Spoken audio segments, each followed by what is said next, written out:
Coming up in this week's edition of Wildcat Weekly, Veterans Day, wrestling, and a fierce competition. All this and more coming up next.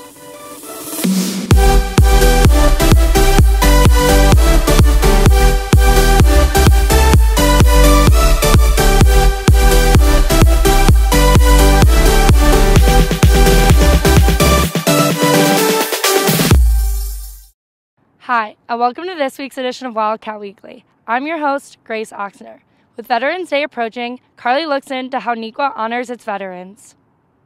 Every year on November 11th, we celebrate Veterans Day to remember and honor the men and women who have served our country. Neuqua honors its veterans by showcasing memorials and hosting a ceremony. Those pictures, a product of an assistant principal here. Her name was Mari Rusevich. She really had, obviously, because of those family connections, a great affinity for veterans and the work that they did. The posters and pictures are really here as a celebration of the veterans of our students. Our students are veterans, the sons and daughters of faculty who are veterans, and just to honor their service as a part of our school. There are some stones that sort of commemorate the branches of service. That was a project done by one of our students who was seeking his Eagle Scout project badge. He was very interested in the topic of military service and making that a part of our school. Neuqua holds a Veterans Day ceremony every year to honor its prior alumni and the family of the veterans. The Veterans Ceremony at Neuqua Valley really is a time for us as a school and community to pay our respects to the men and women who have served our country. We've been doing the Veterans Ceremony now for about 10 years, and it was originally started by one of our previous assistant principals, Mari Rusevich, who had a son that was serving and felt like this was something that would be great to bring to Neuqua Valley. And I think it's important just as a school community that we step back and give thought to why it is that we have this freedom that we have to be such a great country and why so many people want to be a part of it. Have a happy Veterans Day, Wildcats. And for Wildcat Weekly, I'm Carly Hersberg.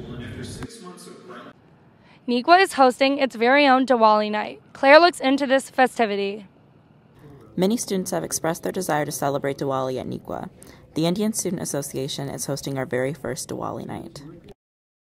Diwali is said to be the festival of lights, where people celebrate with families, and it's actually the victory of good over evil. Darkness is taken away and light takes the place. We decorate the house with lights. There are patterns done on the floor with colored powder. There's a lot of sweets made in the house, or you buy from the shops, and then you wear nice clothes and invite people for parties. There are many activities planned for this night of fun. We're going to have a lot of dancing, and we're going to have mehendi or henna going on to the side, and we'll have food, authentic Indian food. Make sure you come check out the celebration next Friday at the Burkett Freshman Center from 6 to 8. And for Wildcat Weekly, I'm Claire Thomas. 9 Neuqua students are involved in the Chicago Youth Symphony Orchestra. Maddie looks into these talented Wildcats. The Chicago Youth Symphony Orchestra, or CYSO, is a selective program for young musicians in the Chicagoland area. Being in the program gives students the chance to perform in a symphony orchestra, which contains band instruments as well as string instruments. CYSO is more than just like an orchestra program.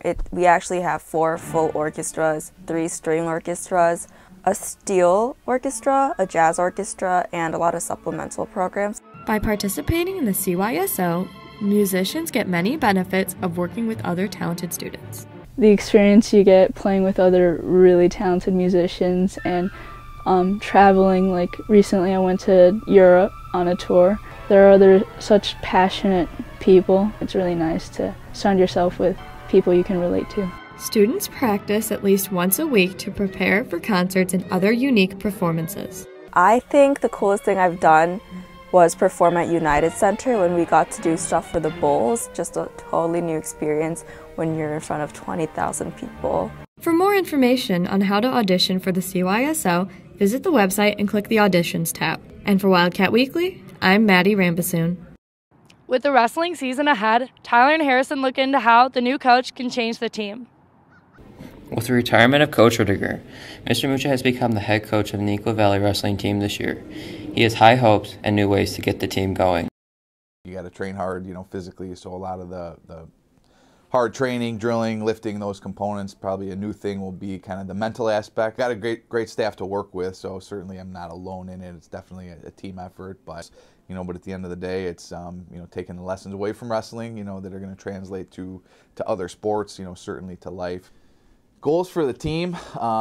Last year, again, we didn't finish how we wanted to finish, just competing at a higher level in the postseason. With help from Coach Mucha, some wrestlers have high goals coming into the season. To have a one-on-one relationship with each of his wrestlers and with our personal goals for the season and just in wrestling in general. So I think he's going to help us and, push us to be our best and to hopefully accomplish our goals. Talk to us right before our match, tournaments, just get us hyped just to know that he's on our side and he's there for us, because that can go a lot for an athlete to know that your coach is there for you. He's pushing us to do workouts. He's calling us in for morning workouts. So far he's doing pretty good, I feel. Good luck to Mr. Mucha and the wrestling team. Go support the wrestling team as they take on Bolingbrook and Romeoville at Romeoville on Tuesday the 21st. For Wildcat Weekly, along with Harrison Oxner, I'm Tyler Orlow. Broadcast journalism and production are two completely different sections of the media department. Emily and Vaishnavi put some Wildcats to the test to see who works better under pressure. The production and Wildcat Weekly kids were separated into 2 groups of 5 people each and were given 25 minutes to open a box with 4 locks. They were given a folder full of clues, a box with a code, and a random dictionary to help them figure out the combos for the locks. At the beginning, Wildcat Weekly got a significant lead, opening the first lock in the first minute. Got a key! Ooh. Production fell far behind as they struggled to find the relevance of many clues. There's nothing in this! Wait, are you supposed to get a box? I had it open! I don't know what I'm supposed to do! What is it? However, production started to catch up as Wildcat Weekly struggled to find a computer that would work. But you can't plug USB Can't plug it into this, though. It's too expensive. Chromebook isn't working, Mom. After they found a working Chromebook, Wildcat Weekly took back their lead. Production lost their footing yet again as they could not figure out what Wildcat Weekly found so easy. The poster containing the word circled in invisible ink. Left, right, other left, there we go, left, up, left, up, left. In the end, Wildcat Weekly was victorious, opening the box in 7 minutes and 54 seconds. While production took 13 minutes and 9 seconds. I think I just broke the Chromebook. There's a Chromebook inside of it? No, I broke it. Yeah!